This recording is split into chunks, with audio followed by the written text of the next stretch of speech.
আচ্ছা, আমি আব্বুরে বললাম আব্বা তো আপনি জায়গাটা নেন, সে না করে সেই সবার সাথে মিলেই ফ্ল্যাটের ভিতরে ঢুকল। সেদিনকে সেই চাচার বাসায় গেছি, সেই 3 কাঠা জায়গা দেখাই বলতেছে অলরেডি 6তলা বিল্ডিং হয়ে গেছে। তাই এখানে না ফ্ল্যাট ভাই পার্সোনালি আমাদেরও পছন্দ না। 70-80 লাখ ফ্ল্যাট পছন্দ না কেন? ফ্ল্যাটে ওইভাবে দাম বাড়ে না। হ্যাঁ 70-80 লাখ টাকা এখন ওই সেম জায়গাতে। আচ্ছা গুড ভাইয়া, 10% এই যাবে। জি প্লিজ, আমরা এখন আমরা আছি কোথায় প্রত্যেকটা ভিডিওতে বলবো। আমরা মধু সিটির হাউজিং এর ভিতরে আছি, বাট এটা হচ্ছে ব্যক্তি মালিকানাধীন জমি। আশেপাশে আছে। হ্যাঁ তাই না? চিকন তো না এই চিকন টুক 10% হবে না, আরো আছে হয়তো আছে হয়তো পাশে।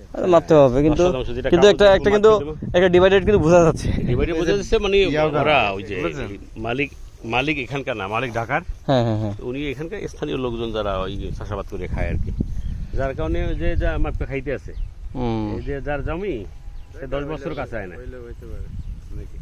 না 10% যাই না, এটা না আন্তর্জাত অত মাপে না বুঝাইতে তো আপনি না না তা তো অবশ্যই না, একটা চোখের দেখা আছে না। এই আজকে প্রায় 3.5 করে চাই, কম বেশি হবে আর কি। জি ভেরি গুড। এই একটা খুব লো রেটের প্লট আমরা দেখতেছি।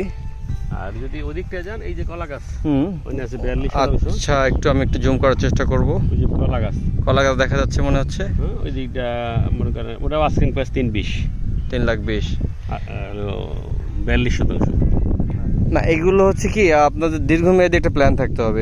আপনি ইনস্ট্যান্ট এসে বাড়ি করবেন এটা তাহলে এগুলো আপনার জন্য না। এই যে ভরাট করছে, মধুসিরে ভরাট করছে। জি জি, ওই দিন যদি বালু, ওরা এখন বালু স্থগিত, যদি বালু ফেলে 15 দিনের মধ্যে এই জমিতে বালু পড়বে আর কি।